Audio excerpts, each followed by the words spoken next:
Hi everybody, we are here in week 3. You've got 3 assignments this week. The first assignment is an overview video. In the overview video, you're going to be learning about the period after World War I. We just studied World War I, about 1914 to 1918.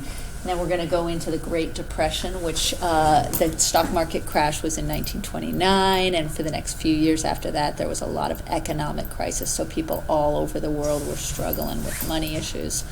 So you'll learn about that in the video, and then you'll also learn about how Hitler took that, all the angst and the frustration that the German people felt after World War I, as well as the financial problems they were having, and used that to fuel his anti-Semitism, or his hatred and prejudice towards Jewish people, and all of that that led to World War II. So you'll learn briefly about that in the overview video.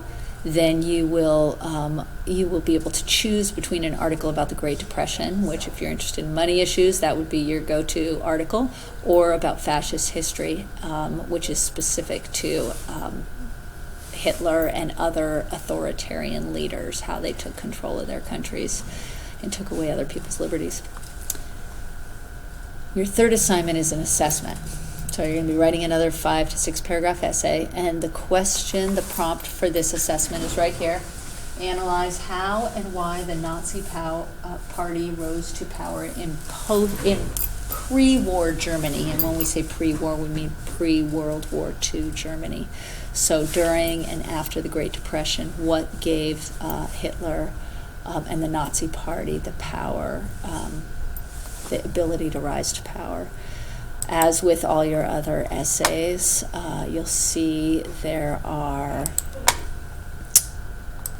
here's the prompt right here. Analyze how and why the Nazi party rose to power in pre-war Germany. You'll see you have 6 or 7 documents that you're going to look at to figure out how did this particular document allow Hitler and the Nazi party to rise to power. So for example, the first document is a map that shows the territory that Germany was forced to give up to neighboring states by the Treaty of Versailles, signed at the end of First World War. So Germany had to give up a bunch of land at the end of the First World War.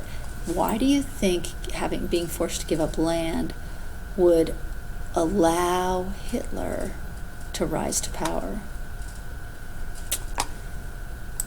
The second document is about eugenics, a fake science about creating a master race. The third document are the different parties that were active during this period of time in the 1930 election, and the results of the 1930 election, in which Hitler was elected by the people. Document 4 is the party platform of his party, what they were proposing to achieve. Document 6 is propaganda, or false advertisements trying to convince people of myths that they believed were true. And then document 6 is an image of the German parliament building being burnt down, which Hitler blamed on communists. So you take a look at each of those documents, and how did Hitler use each of these events, or how did his party use them to manipulate people into supporting them? If you have any questions about any of these assignments, come see me. Definitely come to our classes. And if you don't get them done in the 3rd week, then please come visit me in the 4th week. We have conferences in the 4th week, and so I want to make sure you have all this work turned in before we visit with your families on Thursday and Friday of next week. All right. See you later.